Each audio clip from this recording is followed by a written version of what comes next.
If you're watching this, chances are your feed is full of rosemary oils, Ayurvedic mixes, DIY blends, shebe blends, miracle scalp fertilizers, and 47 different bottles promising you waist-length hair in 6 months.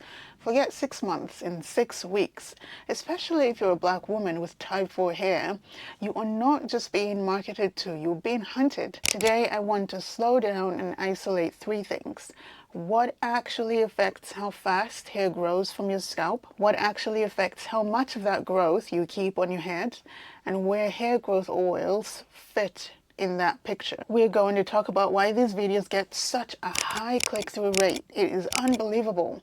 Why the promise of just oil your scalp is so seductive. What the research actually says about popular oils like coconut oil, castor, argan oil, and of course rosemary oil. I'm also going to rank these oils in 4 groups, from backed by science all the way to don't waste your money, so that by the end of this video you can make informed decisions instead of scrolling in desperation at 2 a.m. and buying everything we see. Let us begin with the most controversial hair growth oil on the internet right now.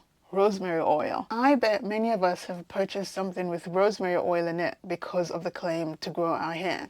Almost every hair growth oil on the market today has rosemary oil in it and quotes the same 2015 trial, if they do bother with research. Here's what the trial actually did. 100 people with androgenetic alopecia, which is a very specific medical hair loss, where follicles miniaturize over time, were randomized into 2 groups, either a 2% minoxidil solution or a lotion containing rosemary oil. They used their assigned products for 6 months. At 3 months, neither group had a meaningful change in their hair count. At 6 months, both groups showed a significant increase in hair count compared to baseline, which is when they started, and the rosemary group was roughly comparable to the minoxidil group in that context. Does that mean that rosemary oil will grow your hair? The answer is no. It will not regrow your hair, your edges, or anything. Why? The trial has so many limitations. Number 1, it is small. Number 2, it studied a specific kind of hair loss, androgenetic alopecia, not traction, not breakage. The product used was a particular formulation, not straight up essential oil dropped into a carrier and then given to the people. And the results took half a year to appear. Also, clinicians don't even recommend 2% minoxidil. They go higher than that. So why they use such a low concentration is beyond me. On top of that, rosemary oil is not one stable drug. It isn't. It is a mixture of many compounds whose exact composition change with the weather, with how you harvest it, how old the plant is before it is harvested, the extraction method, many different variables. So unless you isolate the active compound that is responsible for these actions that we're claiming and dose it correctly, every bottle out there is a completely different experiment. So should you go buy rosemary oil to grow your hair? The practical answer is no. You can use a diluted rosemary blend if you enjoy the ritual, you like the smell, you like it, but it does not guarantee hair growth. It is certainly not a substitute for medically proven treatments when there is real hair loss, and it is definitely not a shortcut around good length retention practices. Okay, but what about the Ayurvedic DIY growth oils that promise to awaken the dormant follicles with a long list of herbs? There are small clinical and preclinical studies on individual plants like amla, bringraj, fenugreek, and others. Some show interesting effects in animal models and very specific clinical settings, often in combination with regimens that include standard drugs like minoxidil, plus herbal massages and diet changes. So when you see a headline like "Holistic Ayurvedic Regimen Outperforms Minoxidil," under the hood, it is usually a very complex program, not just a simple, we put this herb into the oil and give it to people and it grew their hair. It's not that. For a healthy scalp, the best case scenario is these oils will provide, a softer, lubricated strands and less friction and therefore less breakage. That is length retention. It is not new growth. Next, we have peppermint oil, mint, amla, and of course Batana oil, and they're all wrapped in the same kind of basic myth. that rubbing a plant extract on your scalp can meaningfully speed up growth on an otherwise healthy head of hair, or that applying said plants to your hair will make it grow faster. Peppermint oil has one small mouse study that showed faster hair growth than saline and minoxidil under very controlled conditions. But that has never been robustly repeated in large, well-designed human trials, and certainly not at the random, a few drops in this carrier will do the job. No, because that's what they're selling to us. Batana oil, it is mostly supported by marketing and influencer anecdotes, not clinical data. None of these ingredients in the form that you use or that you see in social media oils have strong evidence that they change the hair growth rate of healthy follicles. At best, in a well-formulated diluted product, they can help condition the hair so that you keep more of what you already have, what you are already growing. So, all of these oils fall into the potentially risky and oversold category. You have very diluted or very concentrated essential oils, aggressive DIY mixes, and anything that makes your scalp itch or sting. When you flip the bottle to look at the ingredients list, most of them are blends of cheaper carrier oils like soybean oil, sunflower oil, mineral oil, with a little sprinkle of a trendy herb and fragrant essential oils, plus preservatives and fragrance. That's what they're selling to us. Let me be clear, there's nothing inherently evil about that, but there's usually no ingredient in that oil at a concentration or in a form that has been shown in humans to change the hair growth rate of follicles. The marketing promise of this will grow your hair fast and the actual likely effect of a bit more lubrication, maybe a nicer scent, are completely mismatched. Why do these oils not grow your hair out? Human scalp hair follows a growth cycle with a long growth phase called the anagen phase that can last up to several years, followed by shorter transition and resting phases. Most of the time, the follicle is either actively growing a strand or resting between strands. On average, studies put hair growth between 0.5 centimeters and 1.7 centimeters per month, which is roughly about 0.2 inches to 0.7 inches. This is a range for most people. Inside that range, some people naturally sit on the faster side and some on the slower side, and that is influenced by genetics, by hormones, age, our health, our nutrition, our pregnancy, medications, and certain medical conditions. You cannot take someone whose follicles are set genetically to grow at 0.4 inches a month and permanently reprogram the follicles to grow at 1 inch per month. You can't do that, not with a nice smelling oil. Put that all together and you get a simple picture. Your scalp is growing your hair, but the strands are breaking along the way. That means that most of what looks like my hair isn't growing is actually my hair is not staying on my head long enough to see its true length. That's what it is. So if biology is saying this is the speed limit, what are the oils actually doing? Nothing. Imagine your hair as a long ribbon being fed slowly out of a printer inside your scalp. A printer is the follicle, right, connected to your blood supply and all of your internal chemistry. Oils and conditioners are the things that you put on the ribbon once it has come out already.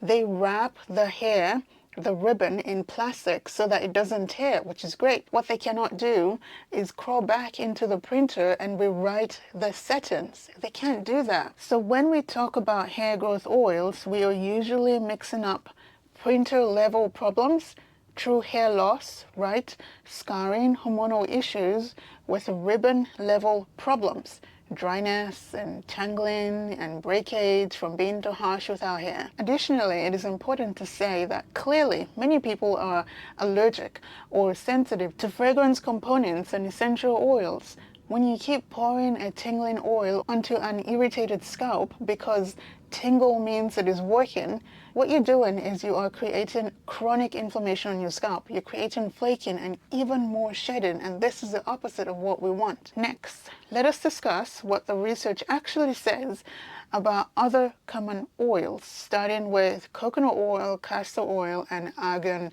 oil. A 2022 systematic review looked specifically at these oils in patients with skin of color. It found that coconut oil has the best evidence, but mostly for treating brittle hair and protecting the hair against damage, especially when used as a pre-shampoo treatment. Castor oil, on the other hand, had even weaker evidence, mainly for making the hair look shinier and no strong evidence for actual hair growth. Argan oil, same thing, no significant evidence for improving hair growth or hair quality. That is the scientific way of saying coconut oil helps your ribbon survive the journey.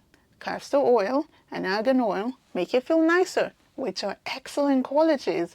That's great. We like that. And that's enough as it is. However, there's no clinical proof that they make the printer produce more ribbon. Now, I know that most of us do not associate coconut oil and argan oil and castor oil with hair growth. So we will zoom in on these from a length retention point of view. Take coconut oil, for example.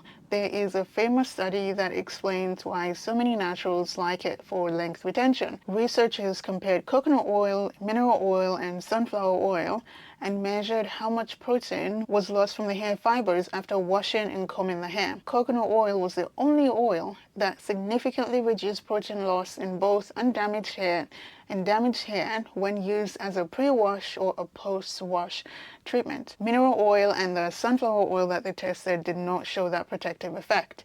The authors suggested that coconut oil could penetrate into the hair shaft thanks to its lauric acid-rich, low molecular weight structure and bind to the protein in the hair, making the fibers more resistant to damage. Excellent! So coconut oil earns its place in the length retention helper category.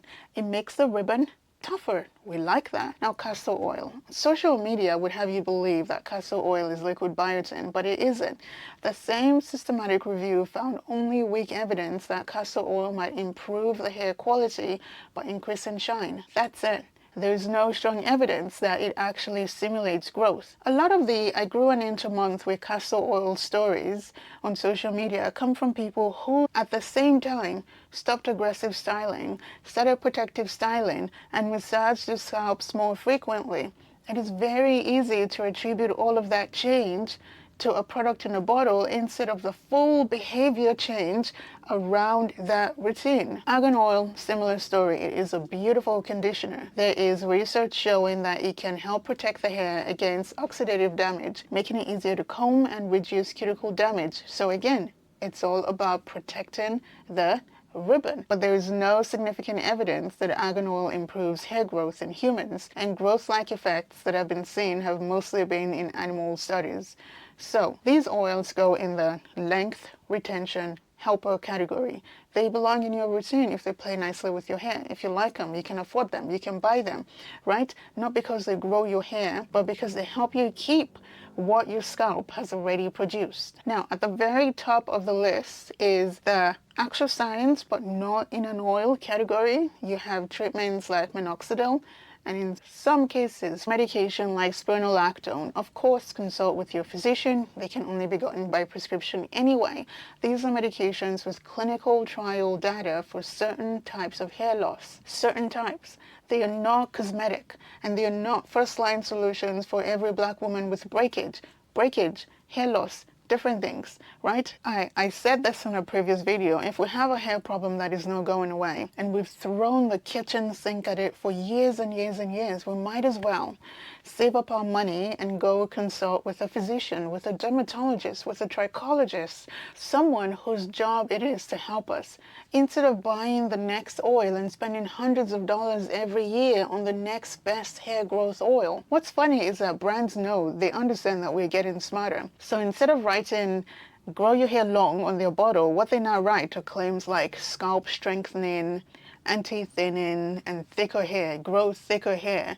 These claims sound scientific, I know. They sound very catchy, but they're usually just vague marketing language with no agreed clinical meaning. You cannot strengthen a healthy scalp. What you can do is avoid irritation in your scalp, is keeping your scalp clean and treating genuine medical conditions like androgenetic alopecia or scalp eczema or psoriasis or, actual conditions with evidence-based medicines. Anti-thinning products imply that they will stop or reverse actual miniaturization of the hair follicles, but the thinning is driven by internal factors, right? Like hormones and genetics and illnesses and some medications, not by anything we put on our scalps. So when you see phrases on a bottle, read them as, this might make my hair feel nicer for a while.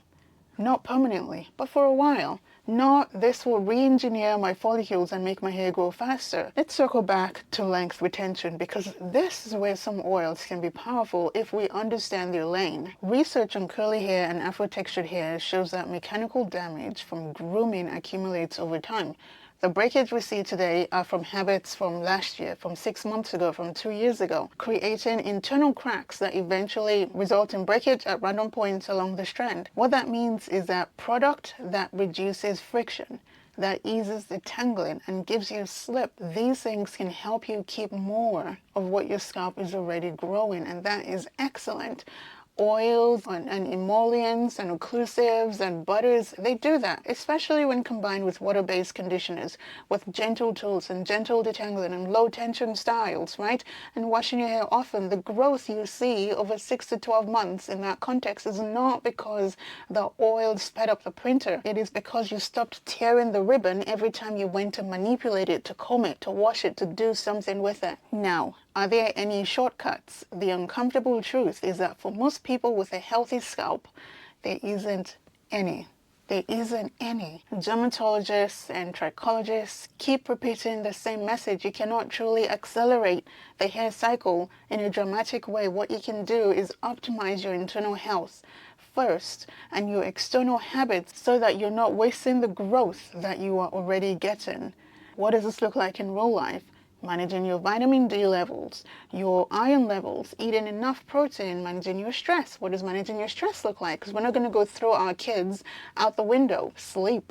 Get off your phone and sleep. Exercise, eat well, and sleep, and protect your hair from over-processing with heat, with chemicals, and reducing breakage. It is slow, it is boring, but it is what works. And for textured hair, which is usually more prone to breakage and often grows at a much slower rate on average, the slow road is the only honest road. There's no other way. So what does this mean for your actual routine? If you like oils, use them. If you don't use them. I would just ask you to relabel these oils in your mind.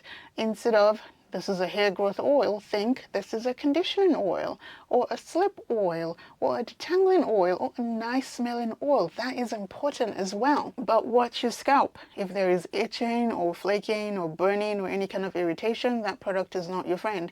No matter how many nice videos or nice results you've seen on social media about it. And then shift your habits and your mindset away from shopping towards good habits. Right? How often you detangle, how gentle you are when you detangle, how you detangle, how tight your hairstyles are, how long you keep your hair in for, how often you're just letting your hair exist in a simple, low manipulation style with no tension. Most importantly, adjust your expectations. If you improve your hair care practices and start retaining 60 to 80% of what you grow, that's a huge noticeable difference. Over 8 months or 12 months, your hair will grow a ton. It will still be in inches and not in feet, but it will grow. So to answer the original question, do hair growth oils actually work?